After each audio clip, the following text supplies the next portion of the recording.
For those people on the line who don't know about me or the history of myself, I've been doing this beach water quality work program for about 15 years, and started with Heal the Bay and doing the beach report card, and slowly grew that program from an LA County program all the way to a Pacific Coast program, and along the way have done other things here at the organization. So today, as Eric noted, I'm here to kind of talk about the importance of safe swimming policies and programs with, as you'll see, a real underlying or focus on public notification as the lens that we as an organization use to participate in recreational water quality programs. So with that, a lot of this work is clearly obvious, but I just have to state it, is underpinned by the various regulations and statutes that set everything in place. So we have the Clean Water Act, we have the Beach Act at the federal level, we also have the recent recreational water quality criteria noted there on the far right. In 2012 that was adopted, but because we live in the state of California and we implement a lot of our own programming, we use the Port of Cologne Act, as well as, in this case, for water quality, bacterial water quality, we also have codified regs in public health codes. And so all of this plays a role in developing our standards, which are currently, as you see. You'll probably hear Michael a little later. I have a slide in here that notes that these are not necessarily the 2012 federal standards. We as a state have not adopted them yet, but as Michael's going to talk about in his presentation, we are currently in the process of adopting new bacterial objectives. But until that happens, we are still operating under our current standards, which are on this slide. And I post both the ocean and the freshwater because, as Eric said, historically we've really been focused on coastal resources, marine resources, especially in this state. It is iconic, and it is probably one of the top 3 economic drivers are our beaches. And so historically that has gotten the bulk of attention, but as of recent, freshwater has been moving into the forefront with a lot of urbanized populations seeking refuge from hot summer days. And so, again, this is just merely to show you that the standards underpin a lot of the work that we're going to talk about. Again, why do we have these standards? Well, these standards, have risks associated with them in terms of health risks. As you can see here in the second point, it's been documented through multiple epidemiological studies, the connection between indicator bacteria and these outcomes. And as most of us might know, it's not always that these indicator bacteria are causing the illnesses, but their presence in significant numbers alludes to the fact that there are other more pathogenic organisms present that are likely to cause these impacts. And the populations that we're most concerned about generally are children and the elderly, as well as immunocompromised. And the reason we say that is because we're always looking at the lowest common denominator when we are protecting segments of the population, especially the recreating population. The other reason that we have these standards and why monitoring becomes important is because we want to know where the sources of this pollution is coming from, in addition to whether or not are there ambient conditions in which we have elevated bacteria, and if so, why? And if not, then where are these inputs coming from? And so clearly on the side we look at, especially on the coastal and even on the freshwater side, we're often curious as to human inputs, because that's the biggest concern is human fecal matter getting into these water bodies and polluting them to making unsafe or unswimmable areas.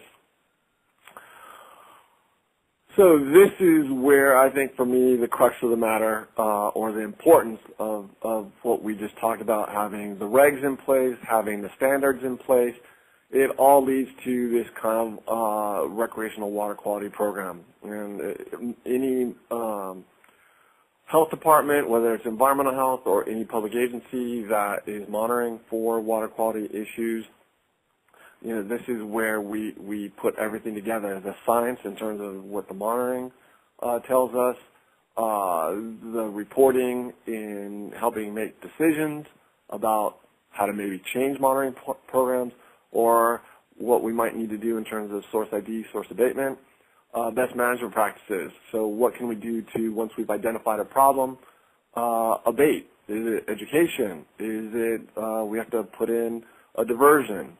Clearly that is informed by the monitoring.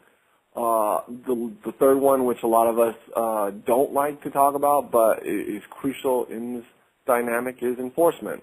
We need to have a mechanism in which we're ensuring progress to cleaning up or abating problem areas. And so often, again, that's informed by the monitoring and of sites. And then lastly, and this is the part I'm really going to be focusing on in this presentation, is the public notification. Because I think historically this has been given short shrift in recreational water quality programs.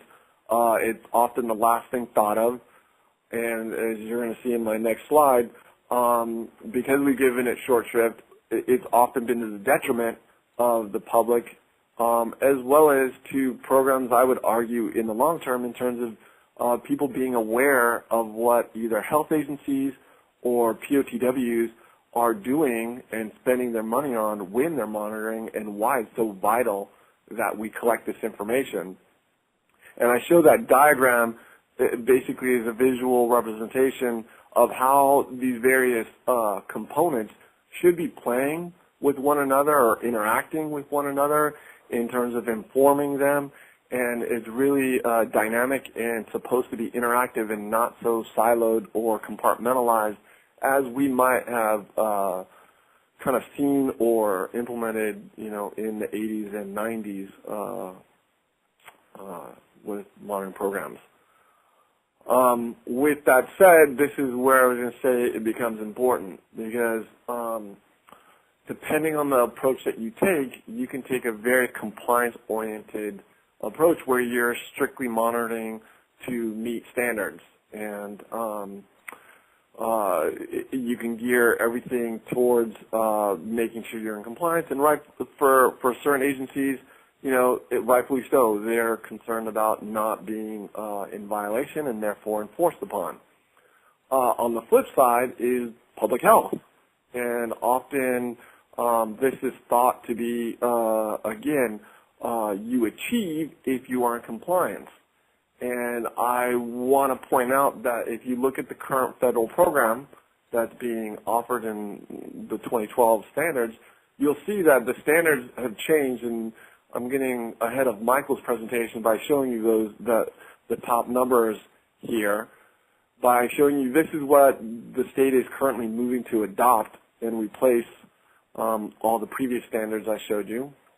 But I bring it up here to show the difference between the water quality standard versus what EPA also recommends but doesn't necessarily enforce or standardize, which is a beach action value. And the beach action value is the lower graph that shows the 70 and 60 circled. And you can see that number is clearly different than the actual standard above it. And again, the beach action value was intended, at least from EPA standpoint, to be a more of a public notification number, something for health departments to use to inform the public about potential water quality issues.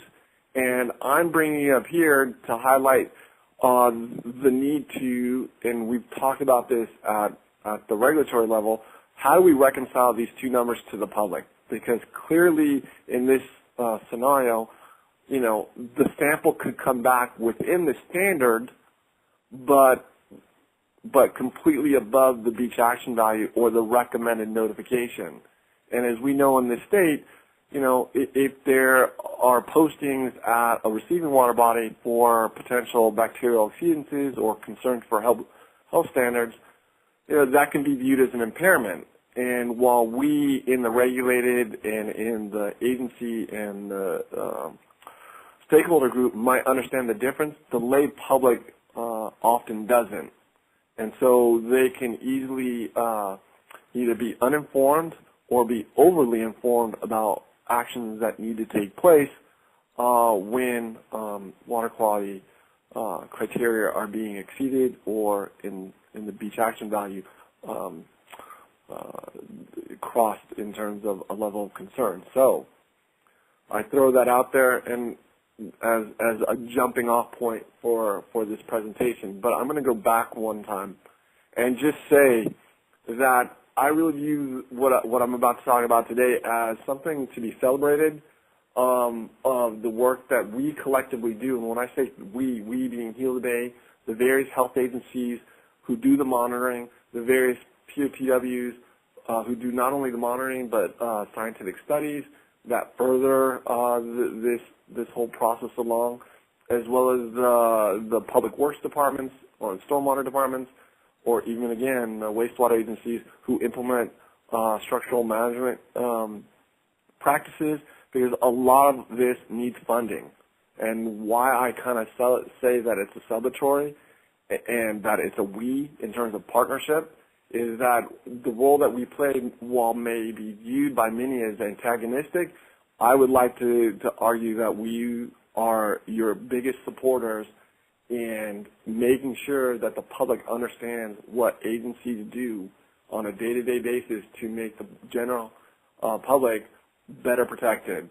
And not only in terms of the monitoring dollars that are spent, but in terms of the capital dollars that are spent to ensure that anyone going to the beach or to the river or lake are swimming, in this specific case, in as good or as possible water quality as can be. And so for us, our role in this whole program is to basically shout and aloud the great work that is done by all you on this phone or on this call, and say that we as an organization, Gila Bay, can't do, and what I'm about to show you, the work without all that effort. And so it really underpins this presentation. And so I just want to give that acknowledgement to those groups.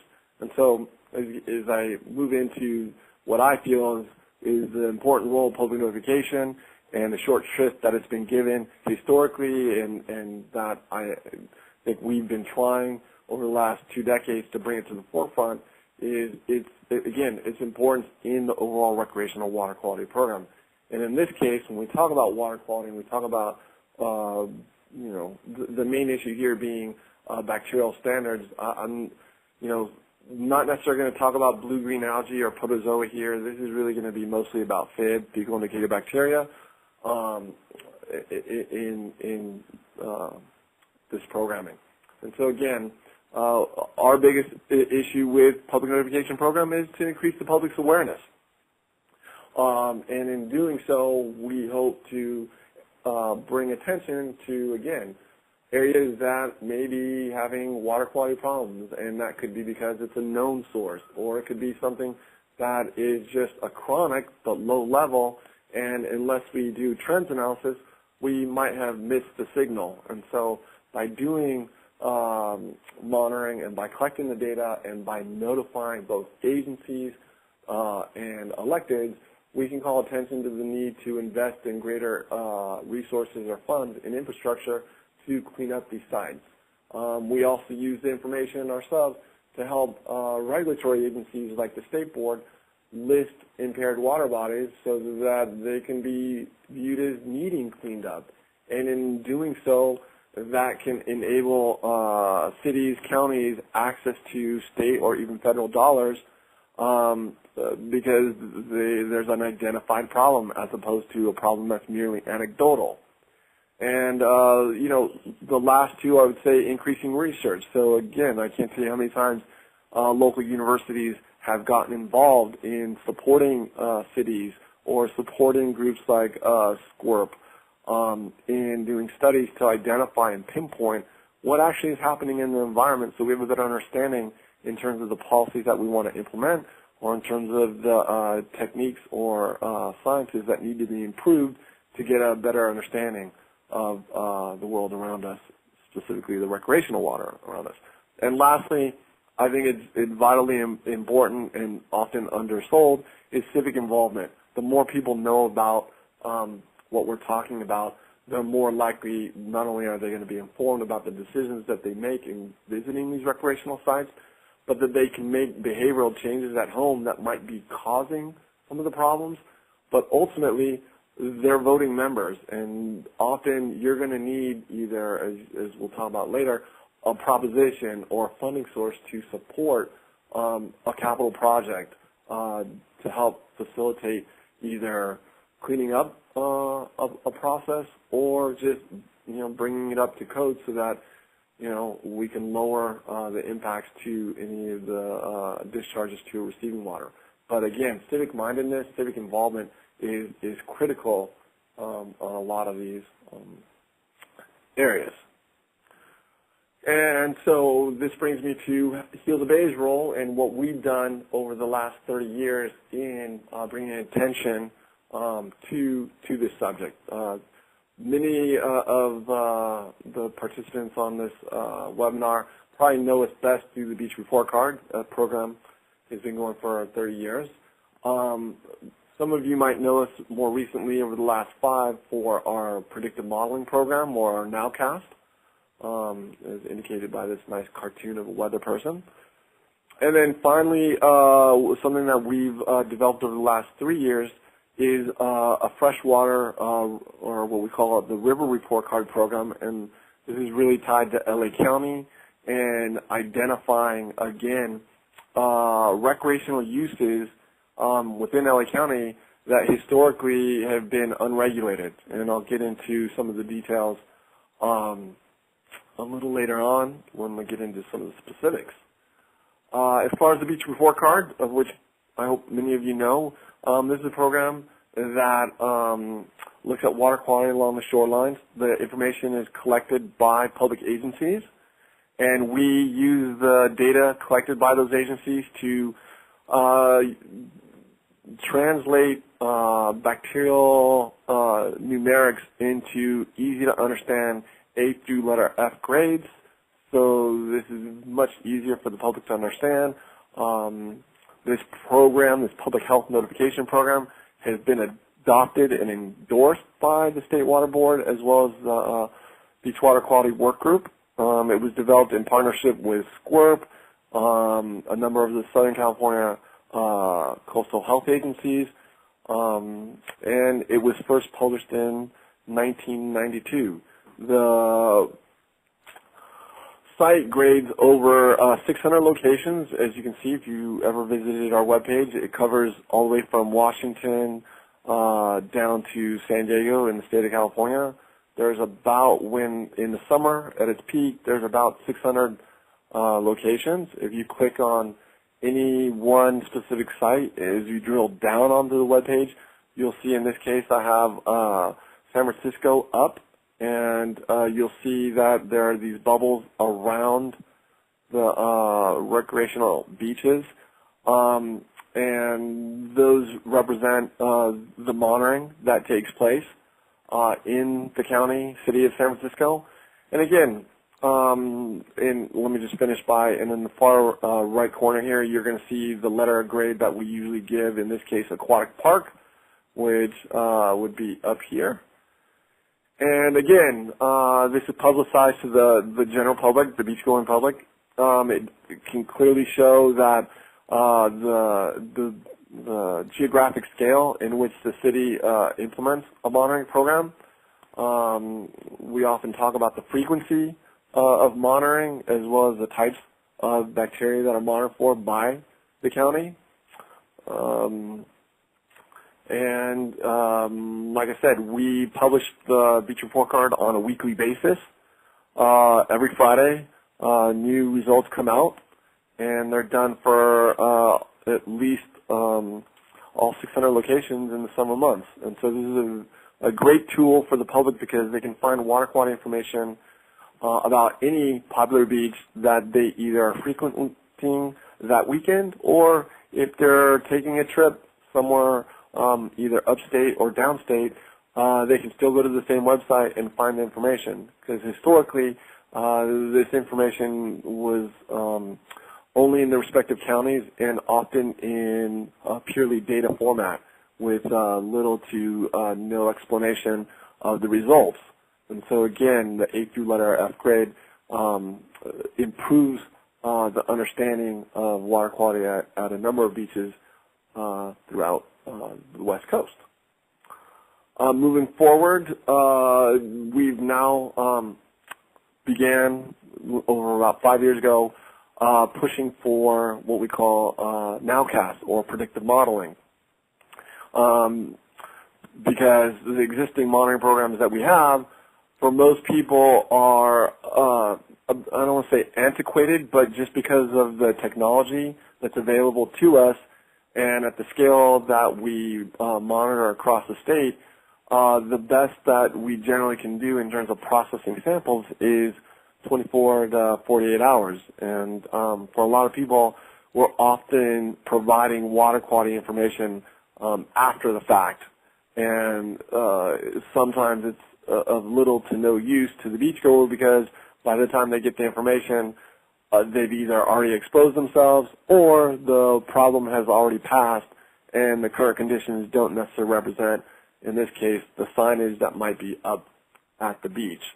And so the state has been pushing through the Clean Beach Initiative program and other funding efforts the ability to do as rapid detection as possible or to get rapid results as quickly as possible.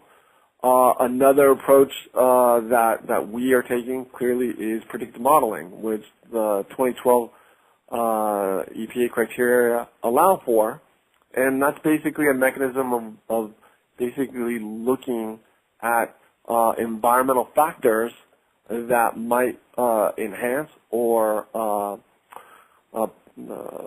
preclude bacteria from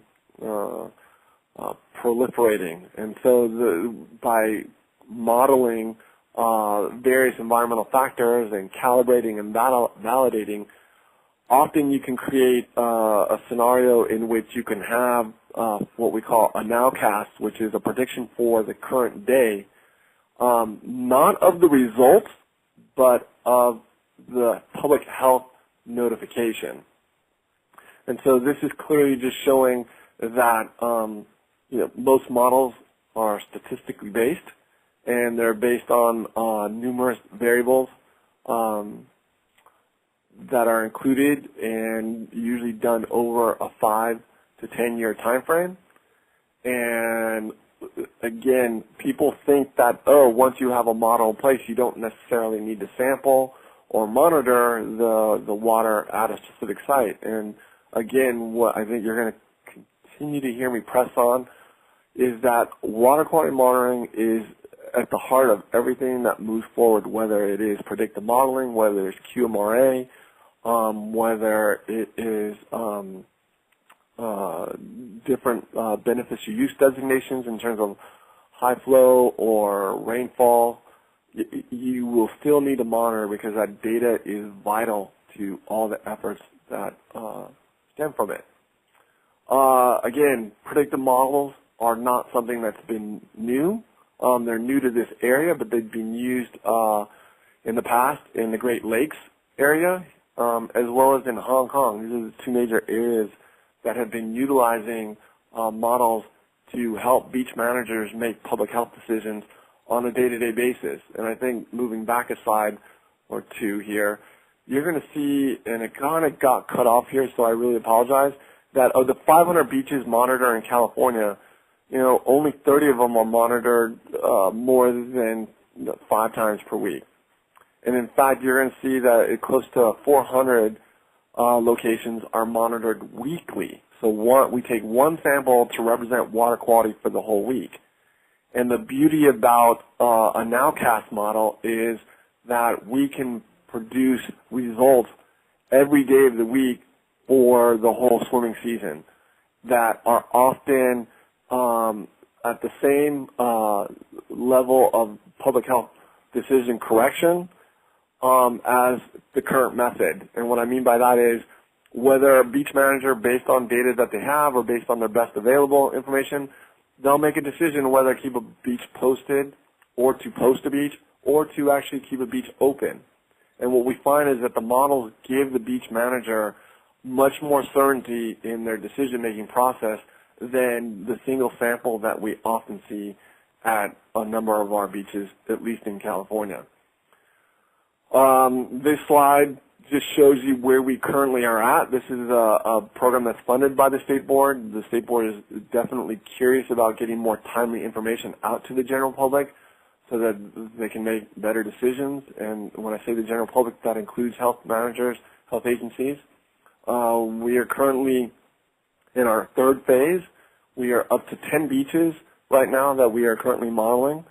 At the end of this grant, we are expected to have 20 beaches during the summer and 5 beaches during the winter, which is often critical for the surfing population because a lot of counties strictly follow the AB 411 edict of monitoring from April through October. And so monitoring in a lot of these counties goes dark from November through March. And while there's no monitoring, there is still active usage at these beaches. Just how that looks on our current site and how we disseminate this information to the public. You can see here that there's the letter grade that we have for the beach report card, and we also have a nowcast prediction, which is poor. And there are 2 different bits of information, which I would be happy to do a separate presentation on, but do not have the time to get into today. But you can also see in this far right-hand corner, upper corner, that we keep a log of the last 7 days so that people can see the day-to-day predictions for a specific site. And in this case, it's Belmont Pier down in Long Beach. And so, again, I would be remiss not to include those freshwater water bodies throughout the state as they grow in importance in use. We've seen that here in Los Angeles County. And much like the beach report card in its infancy back in 92, the freshwater, or in this case the river report card, has started in LA County, and it looks at a lot, as you can see on this map. These dots all represent recreational uses that are allowed.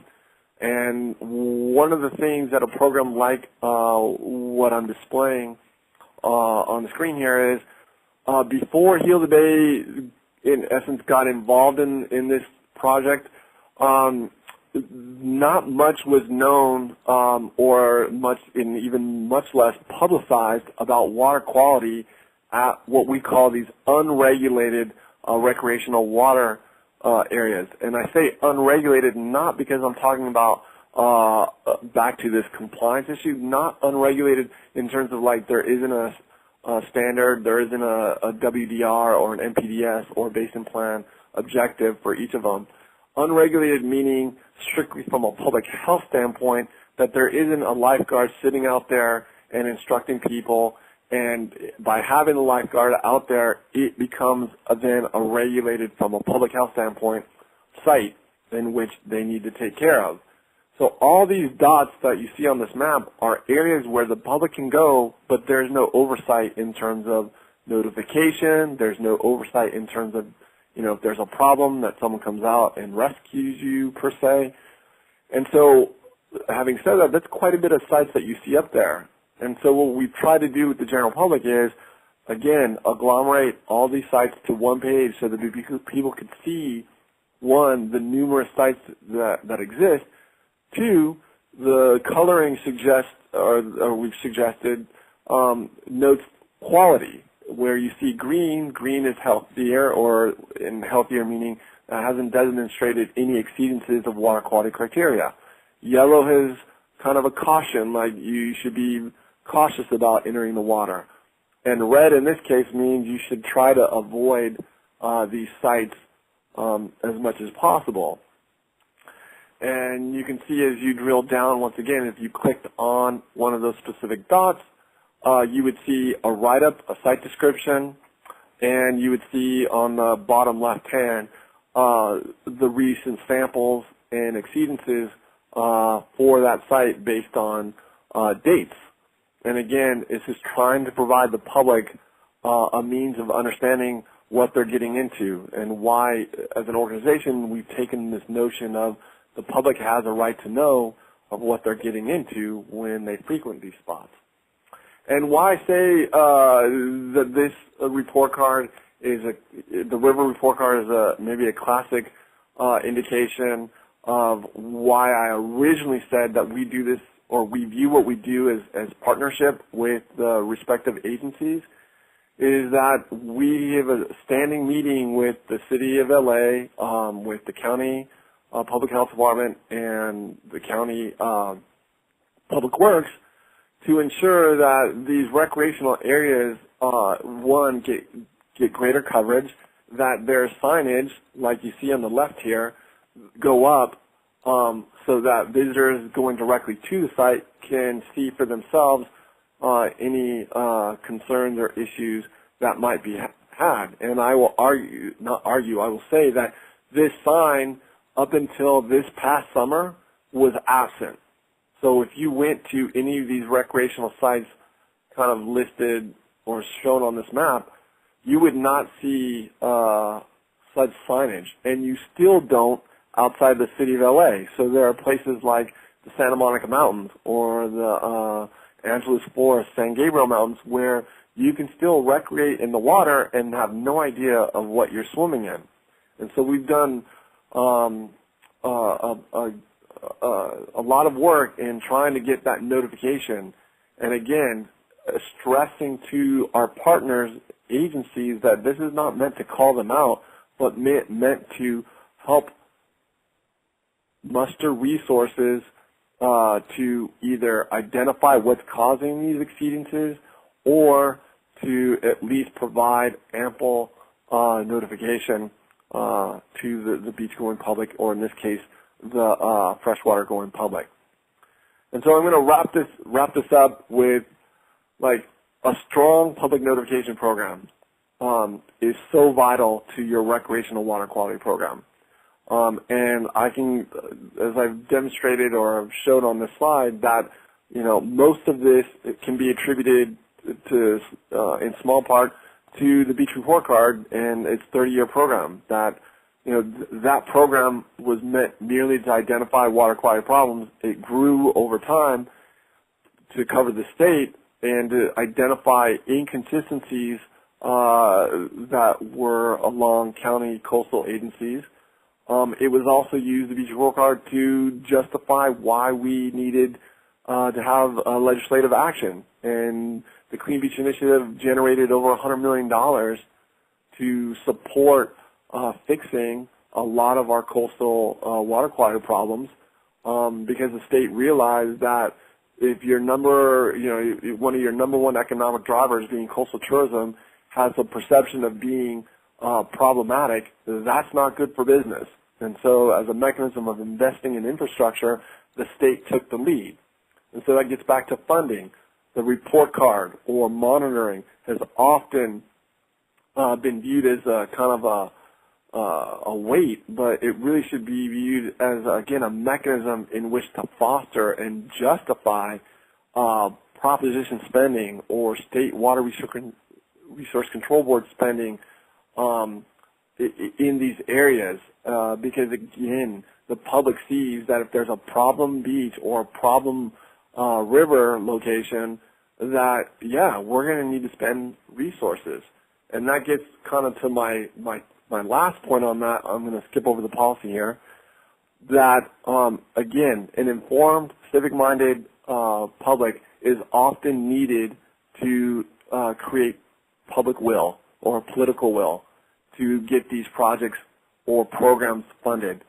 And without the public being brought along and without a mechanism in which to inform the public, then we're often, as we've been in the 80s, 90s, and early 2000s, we're monitoring strictly for compliance. It gets filed away, and the general public has no idea of the great work that's done by a number of the agencies on this call. And again, I'm gonna finish by saying, thank you for the time, and I wish I could talk about a lot more, but I've already gone over my limit. So that's it. Hey James, this is Nazar. I'm here in the Bay Area as well. Thanks for your presentation. I have a question. Are you swimming in that location behind your photo in the ocean? Oh, yeah, I would swim at Chrissy Field. Yes, that's the photo location. So do you swim there regularly, like weekly? Well, here's the thing. I'm actually in Santa Monica, so I'm in Southern California.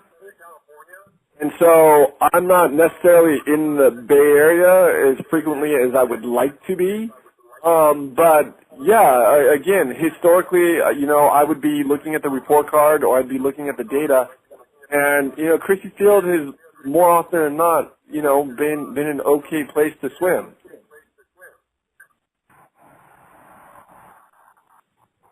Thank you. Yeah. And if I could jump in real quick, I saw a writer ask a question, is there currently statewide freshwater indicator levels that require closing a beach? It's funny that you note that because we just had a recent episode here down along the LA River where, the bacterial counts were extremely elevated to the point where, they thought that they should restrict river usage for the day. And in fact, they were going to do that for a lot of the elected officials, but it was the confounder or the conundrum was there's no mechanism other than public health discretion to close the river without a known sewage. Hey, James, we have a question that was submitted via the chat. Okay. What can other agencies do to promote this? I think other agencies can, especially if they're in California, then putting it on their website, you can link to us. We are happy to cross-link or support one another's efforts. If you're outside of the state, we are often trying to promote with EPA a more standardized notification program. And we've even submitted a couple of proposals to EPA to kind of, take kind of a reporting public notification program nationwide as part of, say, the Beach Act and supporting greater public understanding of just the amount of sampling and monitoring that takes place. Well, hello there, Michael Judy here. I guess the first clarification is for monitoring at our public beaches, the AB 411 standards, which are the enteric oxide, the total coliform, and fecal coliform, are being used now with the single sample maximum levels to be the levels at which we post. However, in the new, actually not however, but in the new adopted bacteria objectives that we will do for water quality evaluation, that 303D list, we will go just to enteric oxide for ocean waters and just E. coli for fresh waters, but we do keep those 3 AB 411 indicators for beach notification. We'll still be posting on those criteria that we've been posting on historically. So that would be just sort of one update I wanted to know. And I wanted to particularly thank James very much for your presentation. You did cover a lot of information, sort of where we all interact. I'm on the regulatory side at the Beach Water Board. At the Beach Water Board. I wish that was it. No, the State Water Board. I oversee, and as Erica mentioned, I'm the program manager for the Beach Safe to Swim program. And what that entails is actually corralling the state funding. There's $1.8 million from the state based on funds gathered from discharge permits, and up to $500,000 from the federal government that comes, and we hope will continue, but it gets more and more iffy every year, annually to support the 16 county health agencies that do the public notification program along our coast.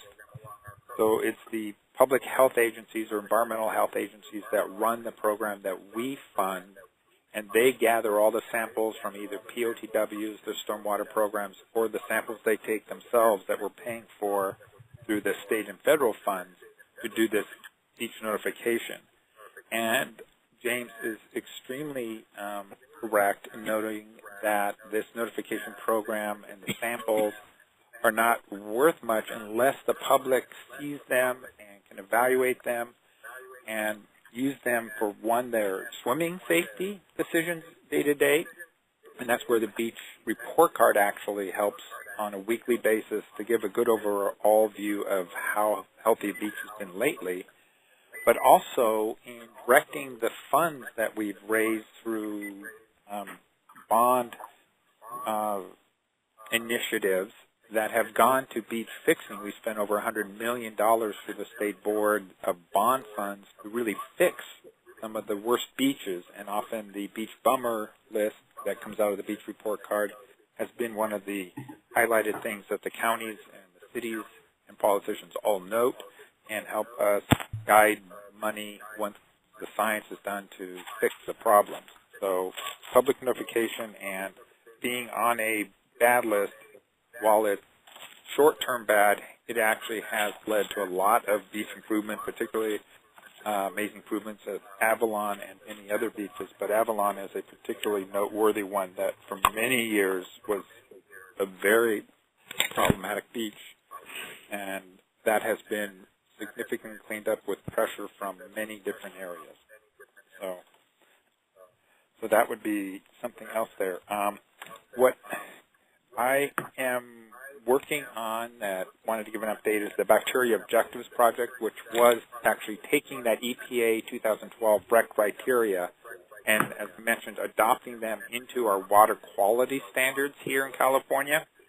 And that is the enterococcide level of 30 geomean and 110, what's now called the statistical threshold value, which is very similar to this single sample maximum number, which is 104 for enterococcide now. But it actually represents a slightly different statistical distribution. And for freshwater, what we're doing is actually adopting a single E. coli standard statewide for all those rivers of 100 geomean and 320 for the statistical threshold value. So that will be what will be used to evaluate the water quality, the 303D list that will put things onto TMDL list and projects. There isn't a freshwater notification program, as James mentioned and highlighted. We've never had the funding. The specific funding for beach program came out of AB 411 with those legislation and funding that was supported by Heal the Bay and other agencies. So we have that dedicated funding for a statewide ocean monitoring program, along with San Francisco Bay and Newport Bay and whatnot, the ocean waters, but we don't have anything statewide for freshwaters. Locally, it's been the regional boards that collect the data and evaluate it, the local public health agencies that actually take the samples and often try to evaluate them and just do it on a county-by-county basis if they're going to post or do something. There is, as James noted, no notification level or direction is what you have to do. And AB 411 there is directions. If you exceed the standards, you do post, and a number of things like that. If you have a sewage spill that you think may impact the water, you should automatically close the beach. I think public health agencies would normally close a river or lake if they have sewage going, but taking samples are infrequent along fresh water. They don't have the weekly sampling or more frequently. I mean, James would love to have everything at 5 times a week, which would help the public obviously even more. But our weekly standard is what's required, and that's better than no standard, and it's a consistent number that we have going. Obviously enhanced with the Nowcast program, this beach prediction program is proving to be a better prediction level, and the state board is very much helping that program with funding, and we actually see that as a more effective way to go than actually adopting that recommended beach action value that EPA had. We are using the STV as our posting and notification level, and the AB 411 standards as our beach action values, and we're not adopting the EPA early warning. When we looked at it in those samples, it was predicting 80% incorrectly in terms of what the next day's sample results would be in terms of letting people know. But we appreciate and look for every opportunity we have to inform the public at the earliest possible notice with the best possible information. Let's see. Holy crap. As Eric noted, I get to retire at the end of this year after running these programs, the beach water quality work groups, for many years. We have one more sets of meetings in November 9th in Northern California, and November 15th will be at Scorp in Southern California. If you're on this call and have my contact information and aren't on those lists, feel free to email me and I can get you added. We will be talking probably about microbial source testing results that Ali Beam Stanford had, and we'll actually probably have a larger Nowcast presentation and somewhat more on the beach report card in those meetings, along with some other interesting stuff. I better leave time for questions. I didn't realize I was going so long. Thank you, Michael. Would you like to say a word about the SIP and our work groups? Okay. Well, we have, as I mentioned, the beach water quality work groups, which meet quarterly. We actually have, Eric has his water quality groups for public participation, and we have also the water quality monitoring work groups that are multi-agencies who work on these water portals through the Monitoring Council. We even are trying to develop through the state and regional boards an inland working water quality group, which actually I'll need to have contact James, and because their effort is to try to gather the freshwater information and make it available to the public, and increase the public information and perhaps the pressure to do more monitoring and more notification. So I don't know what other groups you're sort of thinking of, Eric. That's them. Thank you. Oh, okay. And so we have a comment that has been sent in, a couple of them. If you guys could check your comment boxes. Is there any effort to tie pathogen and cyanobacteria and public notification? So we will have a presentation on harmful algal blooms and water recreation. Let me take a look at the calendar here. That will be happening February 21st, harmful algal blooms and water recreation. So we will have information available. If you can't wait to get your answer, you can visit the water quality portal. We have a new working group and a portal under the Monitoring Council addressing harmful algal blooms. And two quick things to answer Yiping. There hasn't been much coordination yet between the bacteria and the harmful algal blooms for reporting noting I'm noticing they do have two separate web pages on the Safe to Swim My Water Quality web group. The groups work unofficially together, and there's some overlap of people, particularly at the county level, because they got both hands on. And the other thing about my retirement is the State Water Board has actually hired Karen Black, who's been assisting me and will help take over the beach meeting and beach program management. So we actually have someone already on board here at the State Board, so I can try to download some of the old information that I have. So I forgot to mention that, yes, this will carry on once I have retired.